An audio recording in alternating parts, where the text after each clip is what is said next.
খুব দ্রুতই অন্তর্বর্তীকালীন সরকার নির্বাচনের দিকে যাবেন বলে আশাবাদ ব্যক্ত করেছেন বিএনপি মহাসচিব মির্জা ফখরুল ইসলাম আলমগীর।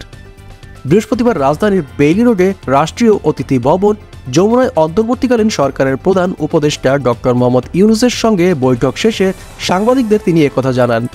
এর আগে বিকাল ৩টা ৫০ বিএনপি মহাসচিব সহ নেতৃবৃন্দকে বহন করা গাড়ি বেইলি রোডের রাষ্ট্রীয় অতিথি ভবন যমুনায় প্রবেশ করে।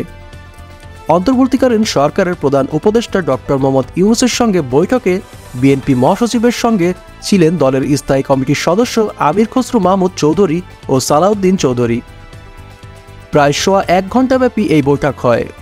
উপদেষ্টা ডক্টর আসিফ নজরুল ও ওয়াহিদুদ্দিন মাহমুদ বৈঠকে অংশ নেন।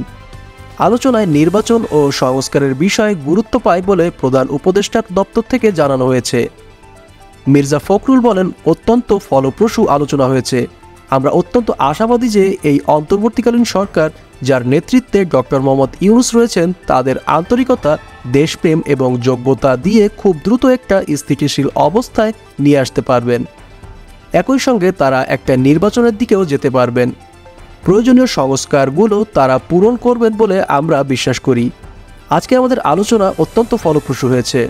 এক প্রশ্নের জবাবে তিনি বলেন, এটা ওনারাই বলবেন কতদিনের মধ্যে তারা নির্বাচন দিতে পারবেন। অন্তর্বর্তীকালীন সরকার রাজনৈতিক দলগুলোর সঙ্গে কবে আলোচনা করবে জানতে চাইলে বিএনপি মহাসচিব বলেন, পর্যায়ক্রমে রাজনৈতিক দলগুলোর সঙ্গে আলোচনা হবে। বিএনপির পক্ষ থেকে নির্বাচনের জন্য সম্ভাব্য তারিখ দেওয়া হয়েছে কিনা এমন প্রশ্নের জবাবে ফখরুল বলেন, আমরা কোনো তারিখ বলিনি। প্রয়োজনে ওনারাই তো তারিখ বলবেন, আমরা তারিখ বলবো না। ডক্টর মোহাম্মদ ইউনূস প্রধান উপদেষ্টা হিসেবে শপথ নেওয়ার পর গত ১২ আগস্ট বিএনপি মহাসচিবের নেতৃত্বে ৭ সদস্যের স্থায়ী কমিটি যমুনায় প্রথম বৈঠক করেন। ওদিকে প্রধান উপদেষ্টার প্রেস উইং থেকে পাঠানো বিজ্ঞপ্তিতে জানানো হয়, বিএনপি প্রতিনিধিরা মূলত বর্তমান সরকারের বিভিন্ন ক্ষেত্রে সংস্কার ভাবনা, নির্বাচন নিয়ে তাদের চিন্তাভাবনা সম্পর্কে মতবিনিময় করেন। তারা বলেছেন যে এই সরকারের গৃহীত পদক্ষেপগুলোর ব্যাপারে তাদের পূর্ণ সমর্থন আছে, ভবিষ্যতেও এই সমর্থন থাকবে। বর্তমান সরকারের পক্ষ থেকে যেন যত তাড়াতাড়ি সম্ভব সংস্কার এবং নির্বাচন প্রসঙ্গে রাজনৈতিক দলগুলোর সঙ্গে ব্যাপক ভিত্তিক সংলাপ শুরুর ঘোষণা দেওয়া হয়, সে ব্যাপারে তারা অনুরোধ করেন।